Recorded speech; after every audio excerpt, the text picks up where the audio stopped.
Hello everyone, Shinto Bean here playing some more Warhammer Combat Cards Campaign Mode.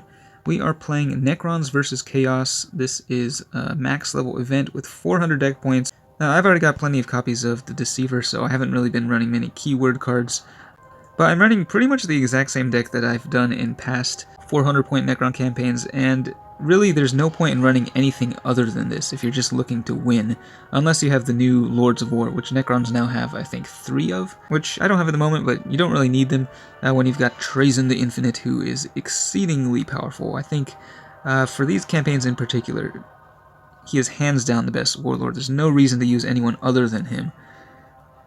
His special rule just blows everything else out of the water as long as you're able to make use of it, which is made a little easier if you have at least one thing with target acquired, which is why I have this Hexmark Destroyer in here.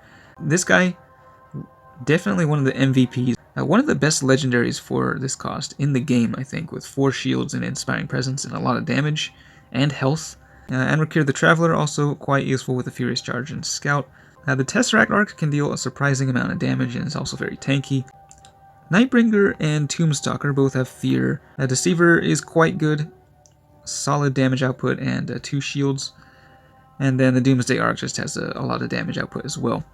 So we're going to go ahead and deploy, and we'll see which the Chaos Warlords we're up against. Hopefully we see some Chaos Lords of War in action, because it's always fun to steal those from the enemy's grasp. Okay, level 19 against Skulltaker. They have the initiative. Which means, okay, there we go.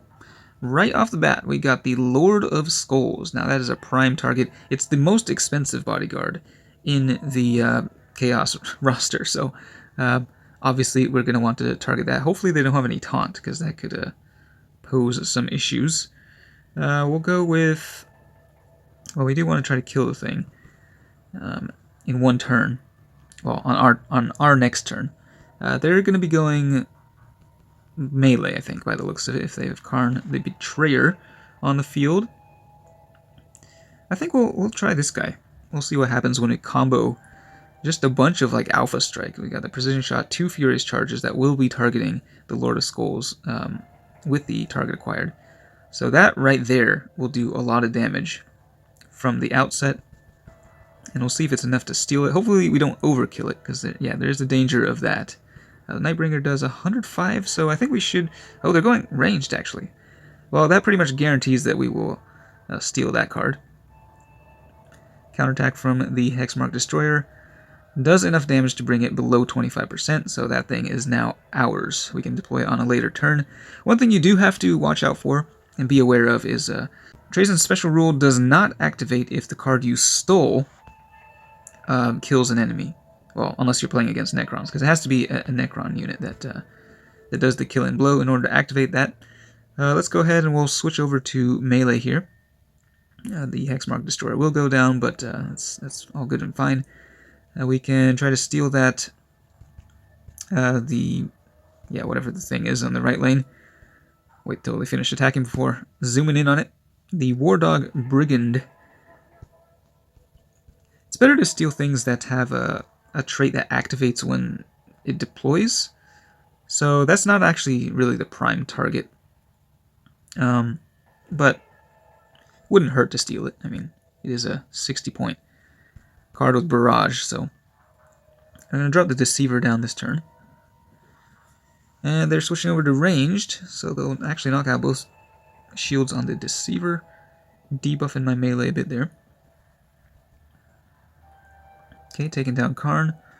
And yeah, the Wardog is still alive.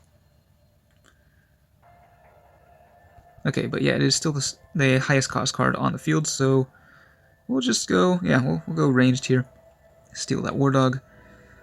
And bust one of the shields down on the Terminator Lord. That guy is very tough. It's gonna take a little while to break through this guy's shell. Each shield blocks 135 damage. Shields are just really good at max level. Okay, so the Helldrake comes out. That's a pretty good target for Trazyn's special rule.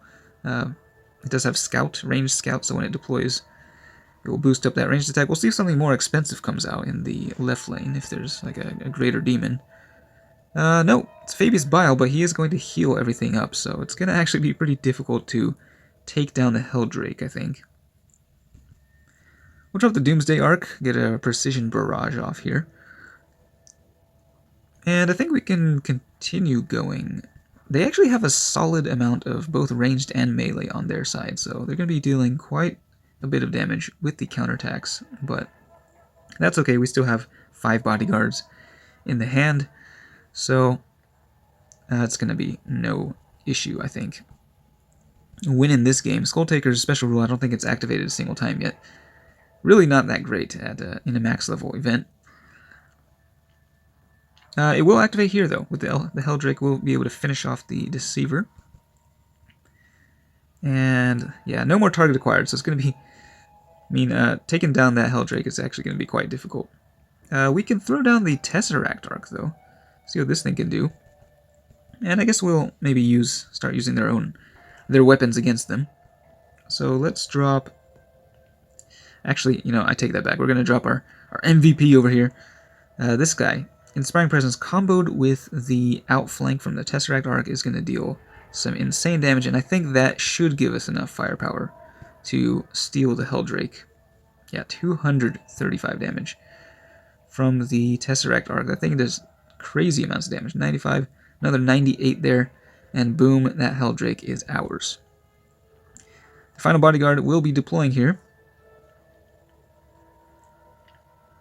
And yeah, we've already stolen the maximum 3 bodyguards, so this thing won't be activating anymore, which means we can just drop whatever we want. Don't have to worry about getting Necrons to kill stuff anymore.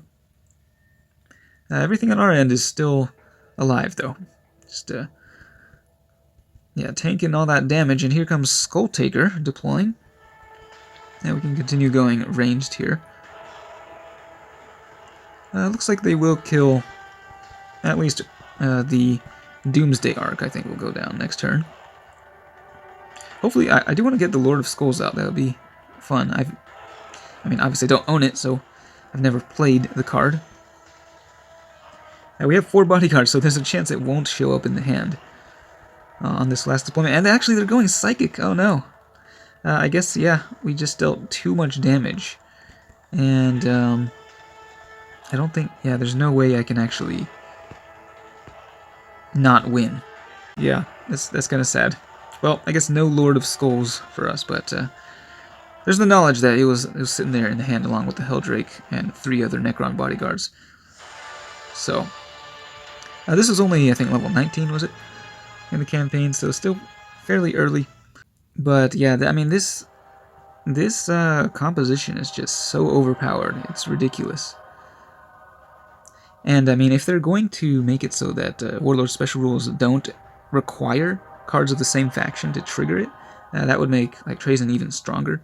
It's one thing that I'm a little bit concerned about in this game is that just some Warlord Special Rules are so much stronger than others that there's really no point in using a lot of the Warlords in the game if you have access to, you know, all of the Warlords. So I'm hoping they can maybe modify some of the power levels on some of the weaker Warlords, bring their special rules up to make them a little more relevant.